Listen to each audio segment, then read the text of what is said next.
이변입니다. 기업이 거래처에 물품을 공급하고도 그 대금을 못 받는 경우가 있죠. 법적으로 어떻게 해야 할지 기업 대표님들로부터 고민 상담이 많습니다. 먼저 민사상 조치입니다. 담보 설정이 안 되어 있다면 거래처의 재무 상태를 파악할 필요가 있습니다. 거래처의 동산 부동산에 대해 가압류 가처분을 먼저 신청할 수 있죠. 재산을 처분하는 것을 막는 조치입니다. 그런데 강제 집행할 재산마저도 없다면 민사소송을 제기할 실익이 좀 없죠. 그런데 가끔은 형사사건에 제출할 자료 확보를 위해 민사소송을 제기하기도 합니다. 다음으로 사기죄 고소입니다. 이것은 거래처 대표를 사기죄로 고소해서 형사합의금 명목으로 배상을 받는 방법입니다. 사기죄가 성립하려면 납품받을 당시를 기준으로 대금을 갚을 의사나 능력이 없었음이 입증되어야 합니다. 즉 납품을 받더라도 변제기 때 갚을 수 없다는 점을 알면서도 물품을 받았다면 사기죄가 성립하죠. 고소인 측에서 이러한 혐의 입증 자료를 확보하는 것이 중요합니다.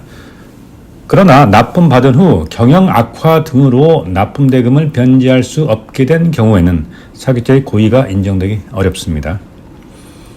한편 수사기관은 사건이 많은 상황에서 제한된 인력과 시간으로 인해 치밀하게 자금을 추적하거나 심도 있게 실체 진실을 파헤칠 여력이 충분하지 않은 것이 현실입니다. 그러다 보니 고소인이 자료를 충분히 제출하지 못하면 수사기관은 증거 부족을 이유로 불기소 처분할 가능성이 높습니다. 세 번째로 사기죄의 증거 확보가 중요하다는 점을 말씀드리겠습니다. 사기죄 고소에 첨부할 증거를 알아보겠습니다. 물품 거래와 관련한 각종 자료를 확보해야 합니다. 계약서, 물품 발송 증명서류, 세금 계산서, 계좌 내역, 물품 사진, 이메일, 문자 메시지, 카카오톡 대화, 통화 녹취록 등을 취합해야 합니다. 만일 위와 같은 증거가 부족하다면 거래처에 물품 대금 지급을 촉구하는 독촉장을 보낼 필요가 있습니다. 여기에다가 거래 내용을 육하원칙에 따라 기재하는 것이 좋습니다. 독촉장은 3장을 출력하고 우체국에 가서 내용증명 우편으로 상대방에게 발송하면 됩니다. 이러한 독촉장도 증거가 되기도 합니다. 끝으로 민사소송 자료를 고소장에 첨부하는 방법에 대해서 말씀드리겠습니다.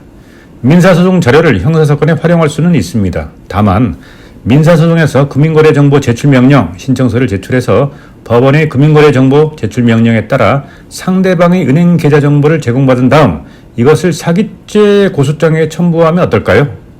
이때는 목적의 사용, 목적의 이용에 해당하여 개인정보보호법이나 금융실명법이 위반될 수 있습니다. 조심해야 합니다.